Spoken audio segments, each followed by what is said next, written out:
Alors tout d'abord, je remercie l'équipe de Black Alps de m'avoir permis de venir parler parmi vous. Donc je commence maintenant le talk. Donc, qui je suis? Il y en a certains parmi vous qui me connaissent, d'autres pas. Donc je suis Daniel Legal, j'ai 27 ans. Je travaille dans une toute nouvelle entreprise qu'on vient de monter qui s'appelle Bugscale SA. Donc je suis français, je vis en Suisse. Désolé pour mon côté français. Donc on vient de monter tout juste une entreprise de bug hunting de façon professionnelle. Donc pour l'instant, on est 3 personnes, bientôt 4. Donc ça devient un métier à plein temps de faire uniquement du bug bounty. Je suis aussi joueur de CTF, donc des concours de sécurité informatique avec l'équipe Zero Day Sober. Et puis ma spécialité, c'est plutôt les applications web. C'est plutôt ça que j'aime bien casser personnellement. Alors depuis le 11 septembre 2016, je suis particulièrement actif sur le bug bounty de Swisscom. Pourquoi celui de Swisscom? Simplement, déjà parce que c'est suisse. Deuxièmement, parce que je suis client Swisscom et puis que je tiens un petit peu à mes données. Aussi à aux vôtres, au passage. Voilà, depuis le début, depuis que j'ai commencé le bug bounty de Swisscom, j'ai envoyé à peu près 170 tickets. Il y en a à peu près 125 qui ont été payés, il y en a toujours en attente, il y en a qui sont placés en duplicate, ce genre de choses. Et ça a généré à peu près 200 000 francs en 3 ans, dont 130 000 francs juste cette année. Ça donne une petite idée. Alors, à propos de Swisscom, il y en a ici qui sont sans doute pas suisses, qui connaissent pas beaucoup le pays. C'est le plus grand fournisseur télécom du pays, mais pas que. Ils sont actifs dans un petit peu tous les domaines. Ils font de la santé, technologie, finance, ils ont fait de la banque, ils font de la facturation pour les médecins, ils font vraiment beaucoup de choses. Et en l'occurrence, pour leur bug bounty, ils ont décidé de faire rentrer absolument tout leur scope sur ce bug bounty. Ça représente un bon tas d'applications, un bon tas d'entreprises, puisqu'il y a aussi l'intégralité des entreprises qui ont été rachetées par Swisscom, sur lesquelles ils possèdent plus de 50% du capital. Ça fait beaucoup d'entreprises, on parle de plusieurs dizaines de milliers d'applications. En interne, ils ont quand même une équipe de sécurité qui est assez mature. On tombe sur des problématiques qui sont intéressantes. Il y a beaucoup de choses très liées à leur business. On va trouver aussi des failles qui sont pas forcément techniques, mais plutôt business, des problèmes simplement de process. Alors, Swisscom, ils ont ouvert leur bug bounty en septembre 2015. Ils ont décidé de l'autogérer, c'est-à-dire qu'ils ne passent pas par une plateforme type HackerOne, YesWeHack. Ils ont décidé de faire ça tout seul. Donc, comme je disais, il y a un scope qui est immense. On parle, de plusieurs, en tout cas plusieurs milliers de machines. Quand on regarde un petit peu les adresses IP qui sont réservées à Swisscom, on parle de plusieurs millions d'adresses IP. Donc, ils ont une équipe, en tout cas pour le bug bounty, qui est réactive et accessible. Ça n'a pas toujours été le cas. Ils ont essayé plusieurs choses, notamment de outsourcer le bug bounty à des entreprises privées. Et là, c'était quand même beaucoup plus complexe. Ils ont essayé de passer sur HackerOne, et puis là aussi, le modèle était quand même pas terrible. Donc, ils ont décidé de réinternaliser ça. Aujourd'hui, on voit des grandes améliorations. La plupart des failles critiques sont corrigées dans les 15 jours à peu près, ou en tout cas traitées à partir de 15 jours. Après, le problème, c'est qu'ils doivent, l'équipe de bug bounty doit ensuite faire patcher à leurs équipes. Certaines équipes en interne sont plus réactives que d'autres. Mais ça, vous verrez un peu plus tard. J'en parle un petit peu plus tard. Quelques statistiques pour 2018 et puis pour 2019 jusqu'en septembre. En 2018, ils ont reçu 844 rapports. Ils en ont payé 427 et ils ont distribué au total 350 000 francs. C'est quand même assez conséquent pour un bug bounty dont ils essayent de pas faire trop de pub public. Le principe, c'est pas de passer par exemple sur HackerOne et puis d'avoir peut-être une dizaine de milliers de personnes qui envoient des rapports de très basse qualité. comme on peut voir sur certaines plateformes type HackerOne. Le principe, c'est qu'ils essayent de faire venir des gens qui ont uniquement des compétences bien spécifiques. C'est pour ça qu'ils viennent parler à ce genre de conférence. Donc, on a pu voir l'année dernière Swisscom qui était déjà venu présenter leur bug bounty ici.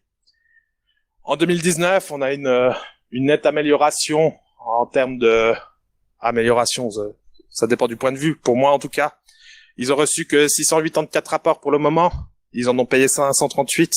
Mais ils ont déjà battu le record de l'année dernière. Il y a déjà 360 000 francs qui ont été payés en septembre. Donc, on peut espérer peut-être 450 000 francs d'ici la fin de l'année.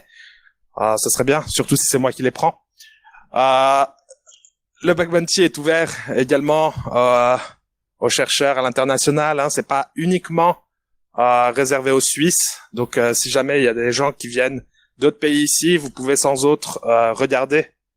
Il y a de quoi trouver des choses intéressantes. Vous pouvez faire un login chez eux sans rien payer. Donc, c'est quelque chose d'assez intéressant. Alors, quelques statistiques que j'ai fait uniquement sur mes propres bugs, mais je pense que c'est assez représentatif finalement de ce qu'on a tendance à croiser en bug bounty. Donc, j'ai une répartition des vulnérabilités par catégorie. Donc, on voit comme un petit peu partout, hein, beaucoup d'injections, beaucoup de problèmes de filtrage des entrées et beaucoup de problèmes de permission.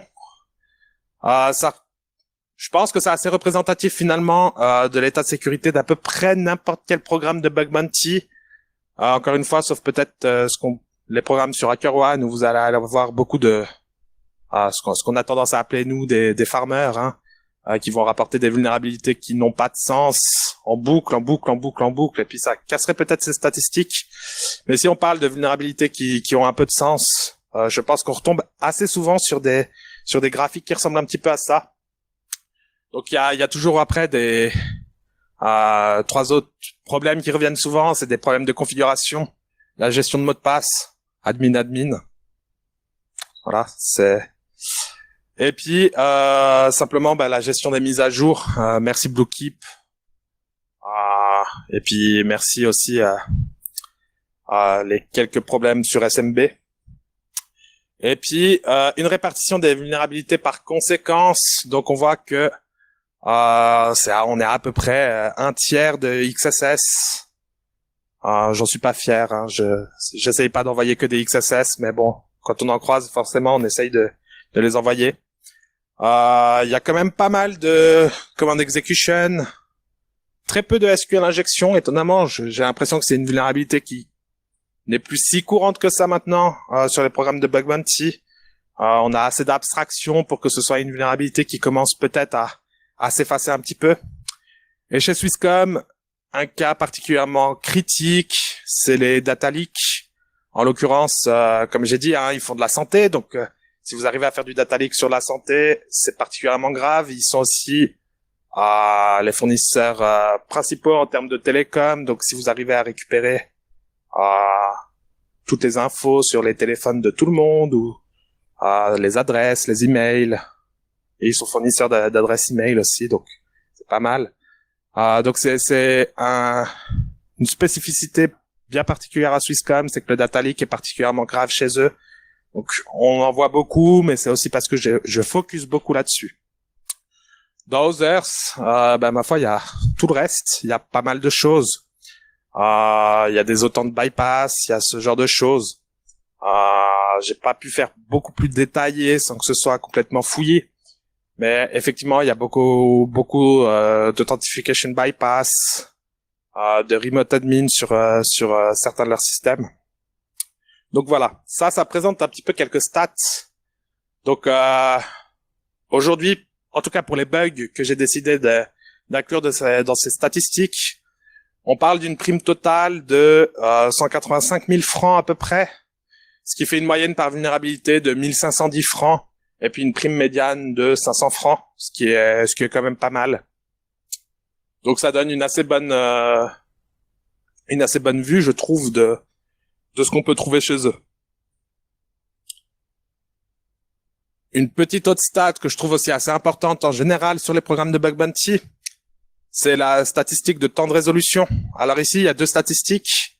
J'ai déjà donné une conférence en février, à peu près sur le même sujet, orienté un petit peu différemment.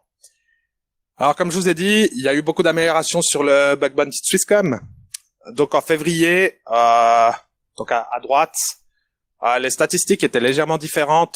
Les failles avaient tendance à être résolues après 120 jours. Maintenant, la tendance a commencé à s'inverser depuis qu'ils ont tout réinternalisé et puis qu'ils ont pris des nouvelles personnes pour gérer ce bug bounty. On voit une part de résolution en dessous de 15 jours qui est nettement supérieure.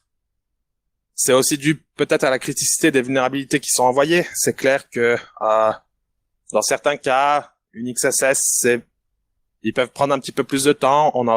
J'ai aussi envoyé beaucoup plus de vulnérabilités critiques ces derniers temps. Mais en tout cas, il y a quand même une nette amélioration dans le temps de réponse et dans la gestion de leur bug bounty ces derniers temps. Alors, je vais passer maintenant pour ce qui intéresse la plupart des gens, quelques détails techniques. Alors, j'ai quelques failles que j'ai relevées simplement de mon compte pour leur bug bounty. Alors, le but n'est pas du tout de ridiculiser leur travail ou quoi que ce soit. C'est juste aussi de montrer que c'est pas forcément réservé à l'élite des hackers comme certains pensent. Certains m'ont dit que pour eux, le bug bounty, c'était pas du tout accessible parce qu'il fallait avoir des compétences de fou. Alors non, c'est pas vrai. Et puis, je vais vous montrer quelques vulnérabilités qui sont, disons, évidentes. D'autres qui le sont un peu moins. J'irai pas trop dans le détail sur certaines parce qu'il y en a certaines qui sont peut-être un peu plus complexes que d'autres. D'autres où j'ai pas trop envie de dire sur quel système ça s'est passé. Simplement parce que c'est des systèmes qui sont pas forcément entièrement patchés, mais voilà. Alors, première vulnérabilité, donc SCBB 3302 sur un serveur qui s'appelle grawa.swisscom.com. Malheureusement, pour des raisons qui sont encore assez mystérieuses pour moi, il a échappé aux vulnerability scan et aux politiques de patch de chez Swisscom. Donc en septembre 2019, il était toujours vulnérable à Bluekeep, ce qui m'a simplement permis d'avoir RCE dessus. Donc pour moi, hein, techniquement, c'est assez peu enrichissant. J'ai pas eu besoin de travailler vraiment là-dessus. Cependant, ça donne quand même une machine qui est sur le réseau Swisscom, sur un RunJP qui est très intéressant.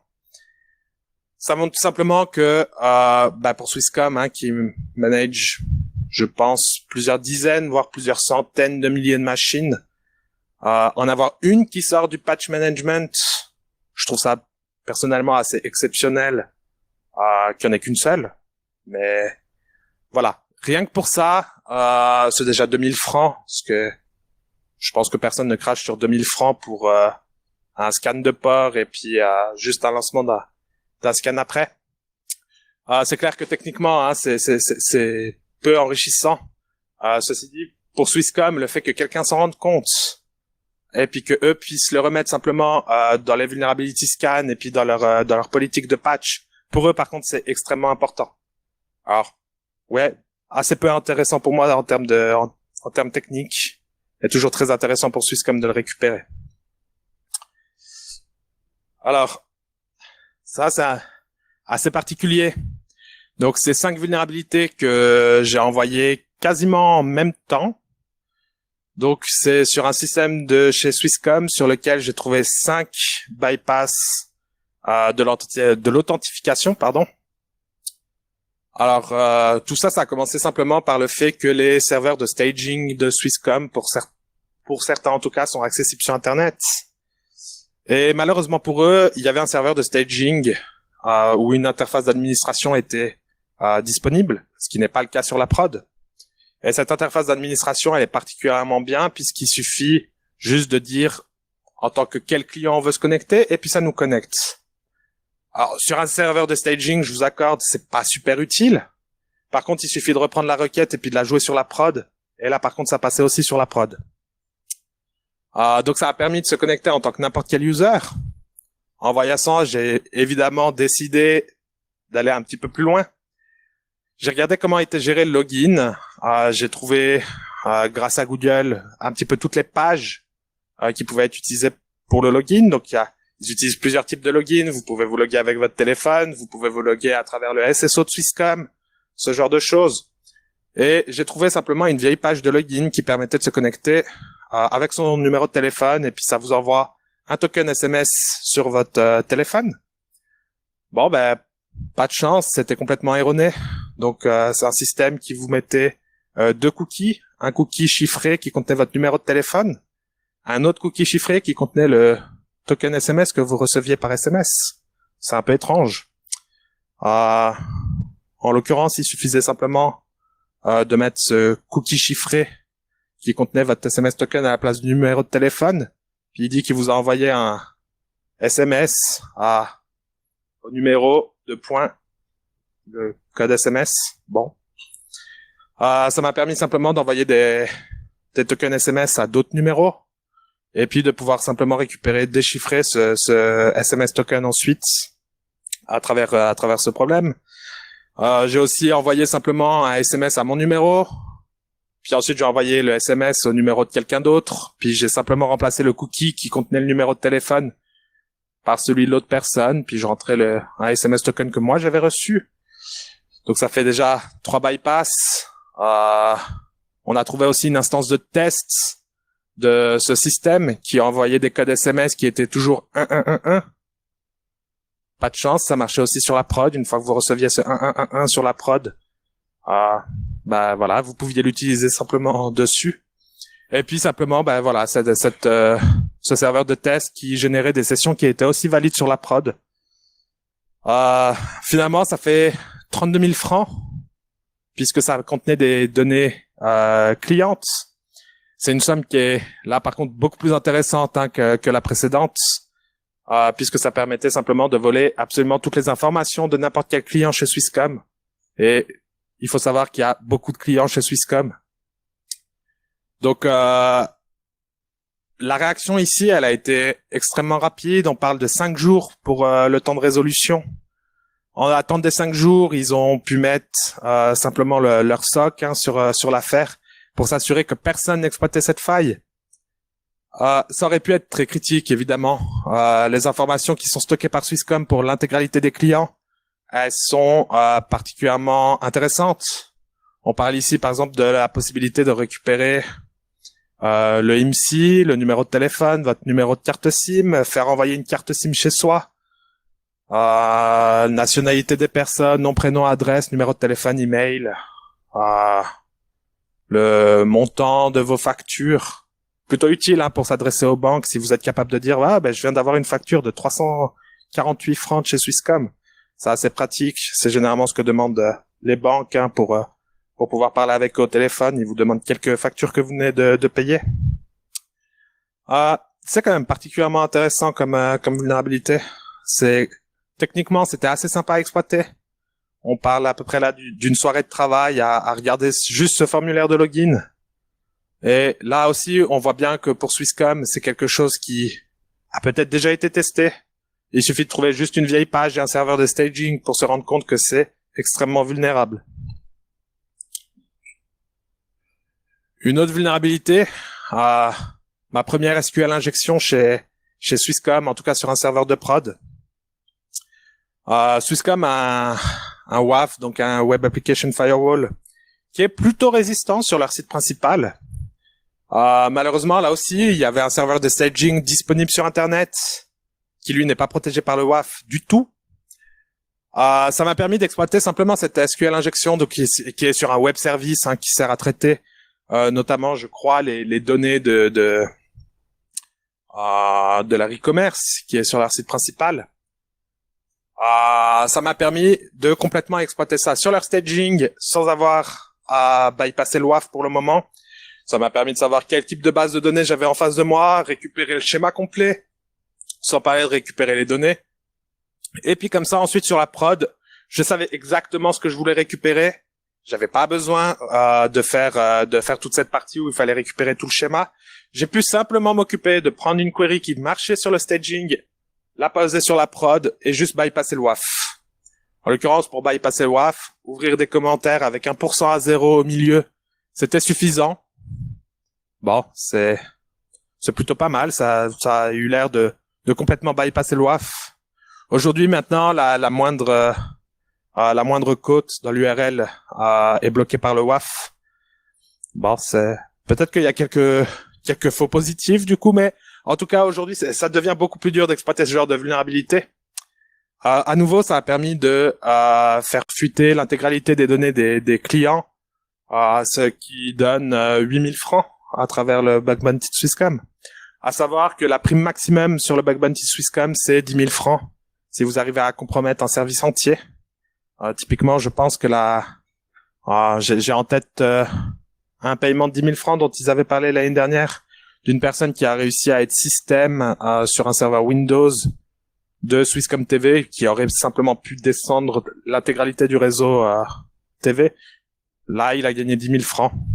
8 000 francs, ça reste pas mal. Là aussi, techniquement, c'était assez intéressant. Il y a eu quand même pas mal de recherches, et puis il y a simplement un bypass de WAF qui est toujours assez intéressant à regarder.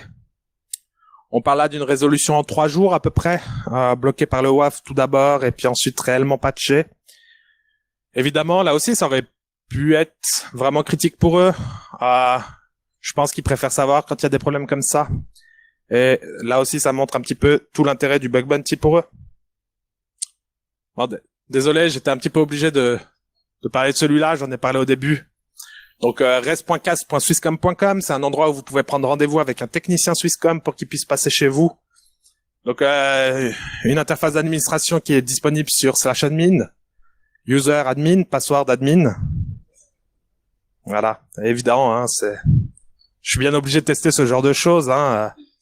Et malheureusement, ça stocke pas mal d'informations clients, puisque vous donnez votre numéro de téléphone, votre email, votre adresse, nom, prénom.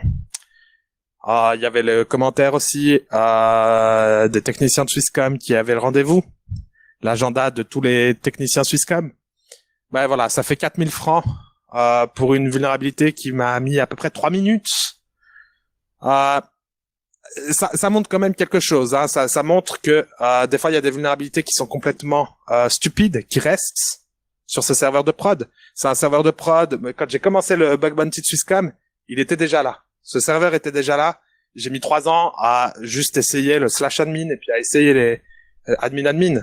Alors, ça montre, hein, il reste toujours des choses. Il peut y avoir autant de personnes que vous voulez pendant des années dessus. Il restera toujours ce genre de bêtises qui traînent. Et je pense que techniquement parlant, n'importe qui ici aurait pu trouver ce genre de vulnérabilité. Et là encore, c'est des choses qui peuvent être critiques pour Swisscom. Et c'est grâce à ce bug bounty qu'ils ont pu corriger ce genre de problème. Un audit aurait sans doute fait l'affaire aussi. En l'occurrence, quand on a une dizaine de milliers d'applications, je pense qu'on peut pas faire auditer après coup la plupart de ces systèmes-là. Le bug bounty permet en tout cas d'avoir des gens qui regardent constamment ce genre de système. Une autre vulnérabilité, beaucoup plus sympa, beaucoup plus technique, qui m'a permis de comprendre un petit peu mieux comment fonctionnait le panneau client de Swisscom. Donc, il faut savoir que sur le panneau client, le menu qui s'affiche chez Swisscom, il est géré entièrement en JavaScript. Ça veut dire aussi que dans le JavaScript, vous avez les URL réservées aux admins, entre guillemets, aux Customer Care Center, qui servent à gérer simplement l'intégralité des clients. Alors, les URL du panneau client, elles ressemblent à ça. Donc, vous avez 2 parties principales. Vous avez la partie service à gauche en rouge. C'est simplement le service à appeler. Il y a plusieurs services différents. En l'occurrence, vous avez EBP pour toute la partie facturation, ce genre de choses. Et puis, à côté, le /online, c'est le contexte d'appel. Il y a beaucoup de contextes d'appel. Vous avez online, si c'est un client qui doit être connecté pour pouvoir appeler. Vous avez guest, si c'est des parties qui doivent être appelées simplement de façon non authentifiée, typiquement pour le reset de password, par exemple. Et puis, vous avez plusieurs autres contextes qu'on trouve dans le JavaScript qui sont CSU, online for CSU. Donc j'imagine que CSU c'est pour le Customer Support. Je suis pas trop sûr, mais j'imagine. Voilà, donc j'ai trouvé plusieurs URL du CSU dans le JavaScript. Donc le contexte CSU, vous pouvez pas l'utiliser à travers Internet, ça vous fait une 404 erreur. Manque de chance, il suffisait de changer simplement le contexte de CSU vers online. Et puis vous pouviez accéder à ces fonctionnalités d'admin. Parce que par contre online, c'est un contexte qui est disponible depuis Internet. La gestion des droits, elle était assez mal faite. Il suffisait de pouvoir accéder à cette URL, donc pour accéder à la plupart des fonctionnalités. Alors, je vous rassure, la gestion des droits est beaucoup plus fine aujourd'hui, mais en l'occurrence, c'est une vulnérabilité qui m'a permis de déanonymiser n'importe quelle personne, depuis une adresse IP, pouvoir récupérer un nom, prénom, email, numéro de téléphone, récupérer la liste des clients, faire un impersonate potentiellement sur n'importe quel user sur le panneau client, récupérer le hash des mots de passe de n'importe quelle adresse email qu'ils fournissent aux clients. Donc, là aussi, c'est particulièrement critique. Donc ça a été payé à 8000 francs par Swisscom. C'était un peu plus sympa, ça m'a pris du temps pour essayer de comprendre un petit peu comment ces URL fonctionnaient. Aujourd'hui, évidemment, la gestion des droits est beaucoup plus fine. Tous ces appels sont bloqués correctement. Donc, je crois que c'est la dernière vulnérabilité dont je vais parler. Excusez-moi, il fallait que je sois un petit peu moqueur sur ce talk parce que après tout, c'est un petit peu, il le faut des fois un petit peu. Remote Command Execution sur le site de Global IP Action. Donc Global IP Action se définit eux-mêmes comme le Swiss Anti-Cybercrime Provider. Excusez-moi, ça me fait un peu rire. Donc, ils utilisaient une vieille version de CMS Made Simple, qui est un CMS en PHP. Ils utilisent aussi un plugin qui s'appelle Form Builder, qui permet, je sais pas ce qu'il permet en termes de fonctionnalité, mais moi, en tout cas, il me permettait d'injecter des templates Smarty. Donc, ça a mené directement à une RCE. Donc, en local, il y avait un Swagger CRM. Donc, le CRM, j'imagine, de l'entreprise, mais je suis pas allé voir ce qu'il y avait dedans, j'ai pas pu voir s'il était vraiment utilisé. De façon globale, étonnamment, pour le Swiss Anti-Cybercrime Provider, ça a été extrêmement mal géré. On parle de 3 mois pour corriger le souci. Alors pour l'historique, ils ont mis à jour CMS Made Simple. Ils m'ont dit que c'était patché. Ça l'était pas. Il suffisait de recliquer sur le lien que j'avais donné pour se rendre compte que ça ne l'était pas. Alors, ils ont attendu 3 mois et puis ils ont supprimé le site et ils ont mis un WordPress à la place. Donc voilà, gestion de l'incident qui a été plutôt mal géré. Alors ici, à blâmer, c'est évidemment pas l'équipe de Bug Bounty Swisscom. L'équipe de Bug Bounty Swisscom, eux, ont fait leur travail, ils ont filé ça à Global IP Action. Et c'est ici l'action Global IP Action qui est évidemment problématique. Mais bon, voilà. Malheureusement, tout le monde ne gère pas bien ces incidents. Alors, ça a été payé 750 francs. Je trouve ça assez peu. Je pensais que ça allait faire un peu plus. Mais globalement, bon, c'était quand même pas très complexe. Et puis, c'est toujours ça de prix. Voilà, alors. Ah non, j'en ai encore une. Excusez-moi. Allez, celle-là est assez marrante. Pour le dernier exemple, j'ai compromis l'administration d'une application qui s'appelle ADP chez Swisscom. Donc ADP, c'est une application qui a été mise en place par un apprenti chez Swisscom. Non, faut pas rire, c'est une application qui est vachement cool. Mais en fait, elle permet aux employés de Swisscom de faire des formations en interne et puis de gagner entre guillemets des niveaux comme dans un RPG, comme dans un jeu vidéo. Et simplement, il y avait une vulnérabilité, il y avait une API. Sur l'API, vous pouviez créer des comptes, et puis il suffisait de passer admin à trou, et puis voilà, vous étiez admin. Ça arrive souvent. C'est pas que lié à cette application. J'ai croisé ça chez sur beaucoup d'applications. En l'occurrence, c'est parce que c'est le SSO à la première connexion qui tape sur cette API pour pouvoir vous créer un compte. Ils avaient juste pas prévu qu'on pouvait taper directement dessus. Donc, une fois administrateur, on peut récupérer la liste de tous les utilisateurs. Alors, jusque-là, c'est pas super grave pour eux, puisque c'est que pour des employés de Swisscom. Le seul problème, c'est que dans la liste des utilisateurs, il y a aussi leur access token, qui vient du SSO de Swisscom, et qui a seulement comme scope OpenID. Alors, c'est pas grand-chose. Ça m'a quand même permis donc de simplement réutiliser l'access token de personnes chez Swisscom. En l'occurrence, j'ai pu récupérer celui avec leur autorisation évidemment de quelqu'un de la sécu de chez Swisscom. Ce qui n'était pas prévu par contre, c'est donc Swisscom utilise pour leur SSO Cloud Foundry. Et malheureusement, avec un token avec le scope OpenID, on pouvait changer son profil. Ça, c'est prévu. Par contre, on pouvait aussi changer son email. Et ça, c'est un petit peu problématique parce que leur email vient simplement en fait de leur AD. Et c'est la clé qui sert à reconnaître chaque utilisateur. Donc, en changeant l'adresse email d'une personne de la sécu, donc c'est pas un champ qui est unique. Je pouvais simplement utiliser celui d'un autre. Je pouvais me faire passer sur certaines applications comme un autre user. Et ça, c'est un problème qui vient de chez Cloud Foundry, donc pas directement de Swisscom.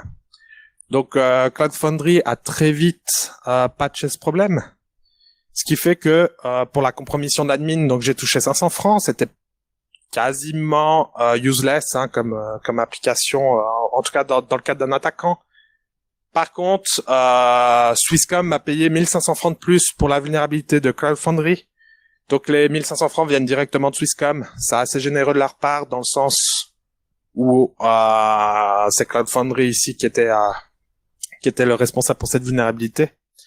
Mais voilà, ça a quand même fait 2000 francs finalement pour une vulnérabilité qui ne valait à la base pas grand chose. C'est toujours assez sympa là aussi. Alors, quelques mots sur le bug bounty de façon plus générale. Je pense que, alors peut-être pas toutes, mais sur la plupart de ces failles, je pense qu'elles vous ont semblé plutôt triviales. À moi aussi, pour être tout à fait honnête. Je pense que c'est un argument de plus pour démontrer l'utilité de ce programme de bug bounty. Il n'y a pas que des vulnérabilités qui sont extra complexes, il y a aussi des choses très simples. Et plus c'est simple, plus c'est important pour Swisscom de régler ces bugs le plus vite possible. Ça montre aussi, contrairement à ce que beaucoup pensent, c'est pas nécessaire d'être une star pour se mettre au bug bounty. En l'occurrence, je pense que n'importe quelle personne qui a déjà des basiques, simplement des compétences basiques en sécurité peut déjà commencer à s'y mettre. Et finalement, c'est surtout grâce à ce genre de programme que vous allez pouvoir peut-être augmenter vos compétences. Ça permet d'attaquer des systèmes qui sont live, qui sont réels, qui sont réalistes. Donc, ça permet peut-être d'acquérir beaucoup plus d'expérience beaucoup plus rapidement. Avant le bug bounty, il y a des gens qui devaient faire ça sur des cibles de façon tout à fait illégale. Aujourd'hui, on a la chance d'avoir des programmes qui autorisent qu'on les attaque directement. Et c'est quand même beaucoup plus pratique. Et finalement, pour les bugs qui sont beaucoup plus complexes, il y en a un paquet. Je vous cache pas qu'il y a beaucoup de bugs qui sont plus complexes que ceux que j'ai présentés aujourd'hui.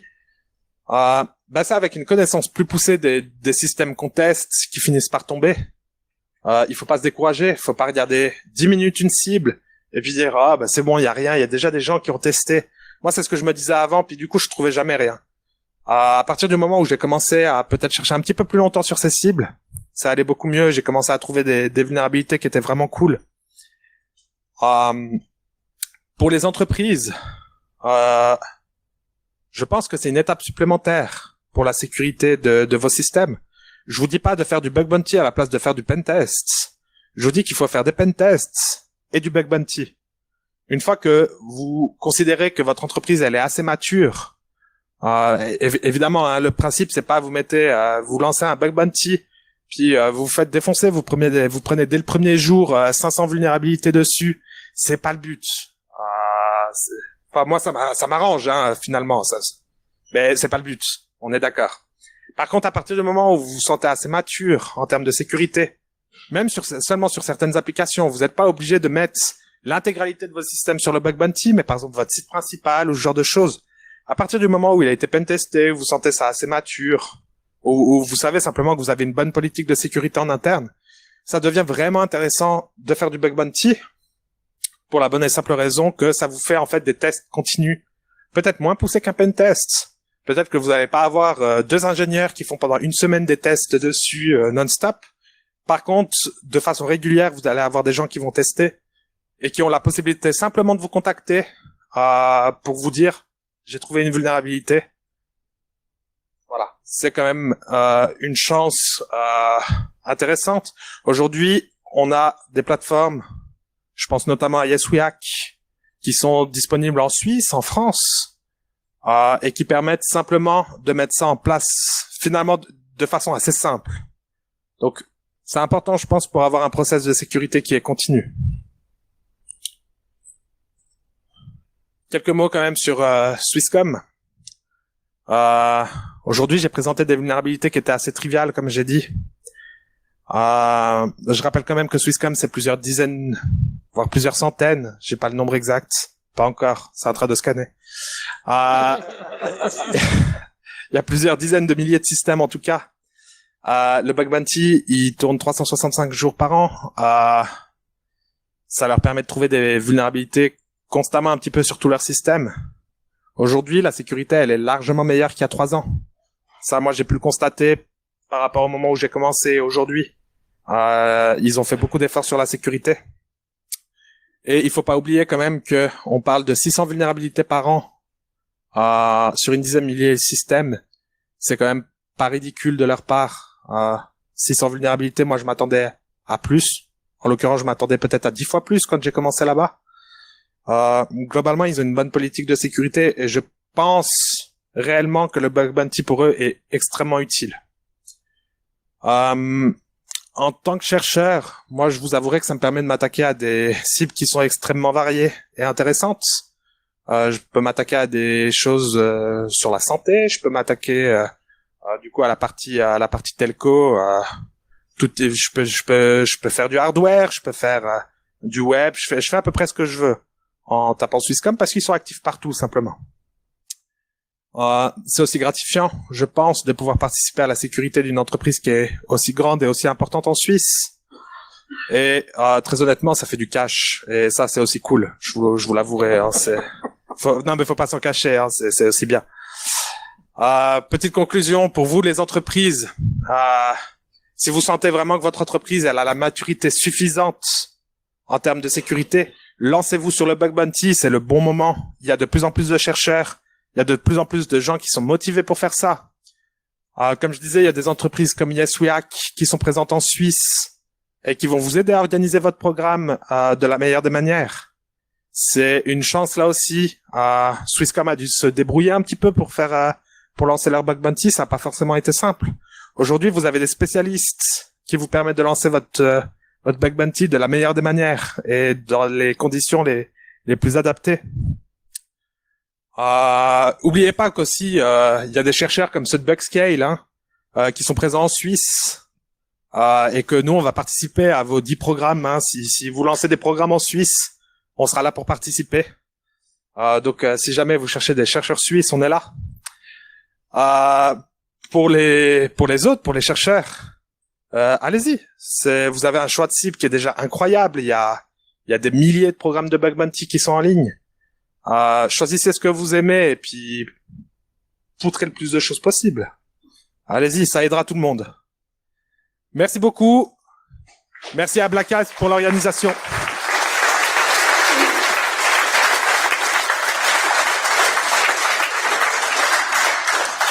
Alors, merci beaucoup pour cette présentation super intéressante. On a le temps pour quelques questions. Est-ce que tu t'es déjà retrouvé avec des side effects qui impactent ton compte en lançant des tests ou autre, vu que tu es aussi client? Alors oui, en l'occurrence, quand j'ai récupéré l'administration du panneau client de Swisscom, j'ai modifié mon compte en plein de manières, je me suis donné des rôles assez bizarres. Aujourd'hui, j'ai des règles de match and replace sur Burp qui permettent de faire fonctionner le panneau client, mais sinon il fonctionne plus sur mon compte. Donc oui, j'ai beaucoup de side effects sur mes comptes. J'ai beaucoup de choses étranges. Je crois que je suis client business, mais pas tout à fait. J'ai quelque chose un peu étrange sur mon compte. Donc oui, j'ai quelques problèmes. Des fois, j'ai aussi quelques services qui ont été supprimés. J'ai des lignes de factures qui sont vides. J'ai ce genre de choses.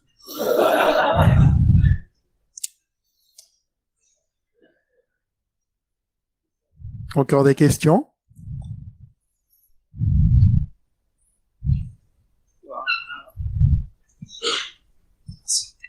Merci beaucoup pour la presse. Est-ce que du coup, le SOC de Swisscom fait des règles spécifiques pour toi maintenant?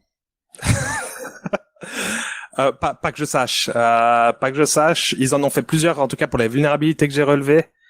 Mais je crois qu'ils me traquent pas encore tout à fait. Mais je sais pas. En tout cas, ils me l'ont pas dit. Merci. On a le temps encore pour quelques questions.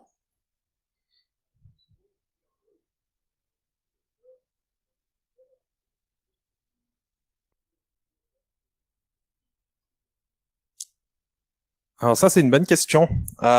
Pour beaucoup de programmes de bug bounty, j'ai généralement assez peur que quelqu'un le trouve aussi.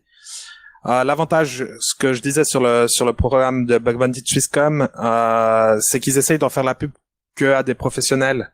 On n'est pas 10 000 sur le programme. Et là, par contre, du coup, j'essaye de pousser un peu plus. Par contre, ce que je vais faire en général, c'est que je vais d'abord leur rapporter. Et puis, éventuellement, selon les conséquences que ça peut avoir, je vais leur demander l'autorisation de pouvoir pousser plus loin. Par contre, en temps normal, ce que je fais, c'est que je rapporte et puis je pousse plus loin de toute façon, sans aller trop loin, évidemment. Bon. Le but, c'est pas de pivoter sur le réseau interne et puis de devenir domaine admin et puis leur dire oups, désolé, je suis allé un peu loin. Non, évidemment. Par contre, si je trouve effectivement une RCE, par exemple, je vais directement la rapporter. Puis ensuite, je vais m'assurer qu'elle fonctionne bien, que je peux sortir les datas, que je vais vérifier savoir si le serveur il peut sortir chez moi et si je pourrais extraire potentiellement des datas. Mais j'essaye de pas être trop intrusif par contre. Pas trop. On a encore le temps hein, pour un... Oui.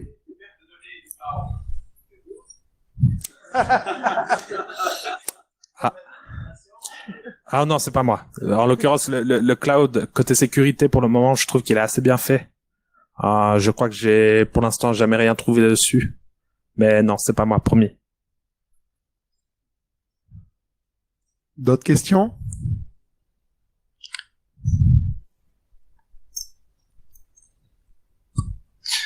Tu parlais au début de failles type BlueKeep. Dans ces cas-là, est-ce que tu fais juste un scan pour détecter la présence ou est-ce que tu t'autorises aussi à essayer de l'exploiter? Ça dépend. Si j'ai un exploit que je sais être stable, j'exploite sans autre. Si je sais que mon exploit peut faire planter la machine, je vais essayer d'éviter, ou alors je vais leur demander simplement, soit s'ils ont un clone de cette machine en staging ou quelque chose de pouvoir tester dessus, ou alors simplement leur demander l'autorisation puis avoir quelqu'un qui la relance directement si j'ai l'autorisation. Mais sinon, je vais pas exploiter direct. Encore des questions? J'ai une petite question. Est-ce qu'il t'est déjà arrivé de... il y a plusieurs motivations pour la chose. Il n'y a pas que l'argent, en fait. Même dans les bounty hunting, il peut y avoir d'autres motivations des gens pour... Bien sûr. Ouais. Est-ce qu'il t'est déjà arrivé, en fait, d'exploiter une vulnérabilité, de pénétrer un système et de trouver des traces qui t'invitent à penser que quelqu'un d'autre a déjà mis les pattes dedans? Oui, ça m'est déjà arrivé. J'ai déjà exploité des machines où j'ai vu qu'il y avait d'autres web shells que les miens, par exemple, où je voyais des PHP, des choses comme ça. Ça peut arriver et généralement, ce que je fais, c'est que je le mentionne et puis je fais en sorte, dans ce cas-là, de prévenir la boîte et puis si possible de passer ça peut-être un peu plus urgent. Ça m'est arrivé d'avoir certaines boîtes au téléphone pour leur dire, écoutez, j'ai vu que ça avait déjà été compromis et il faut agir rapidement. En particulier pour Swisscom, t'as eu cette expérience déjà ou... Alors pas chez Swisscom. Okay. Chez Swisscom, ça m'est encore jamais arrivé. D'accord. Yeah.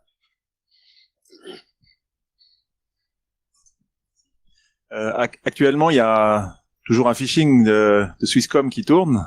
Parce qu'il y a quelques années, ils sont fait ramasser des données clients. Ouais. Donc maintenant, relativement facilement, vous avez une page fake qui vient et si on fait pas attention, le montant est un petit peu relevé, etc.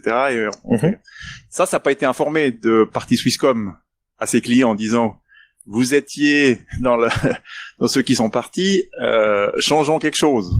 Changeons votre compte bancaire, changeons le numéro de téléphone. Ouais. La réaction en interne, on l'a bien compris, c'est patché, mais communication, c'est vraiment un souhait qu'ils désirent de pas faire, en disant pas vu, pas pris, pour éviter des conséquences à ces actes. Alors, c'est assez compliqué, dans le sens où, ben moi j'ai eu plusieurs fois des data leaks où j'ai pu sortir n'importe quel client. Là, par contre, ce qu'ils vont faire, c'est que eux, ils vont lancer des investigations internes pour s'assurer que ça n'a pas été exploité par quelqu'un d'autre. S'ils se rendent compte que ça a été exploité par quelqu'un d'autre, après, la réaction, c'est finalement plus celle de l'équipe sécu, ce sera plutôt celle de l'équipe de management je sais pas, il me semble qu'ils ont communiqué, en tout cas, quand ils s'étaient fait voler les données par leurs partenaires. Peut-être un peu tard. Ça, c'est une chose, mais il me semble qu'ils ont réagi, par exemple, quand ils se sont rendus compte qu'il y avait eu un vol de données effectif par des parties non autorisées. En tout cas, j'ai cru comprendre qu'ils avaient communiqué en envoyant notamment un SMS à toutes les personnes qui étaient impactées. Maintenant, je pense pas que leur but ce soit de se cacher.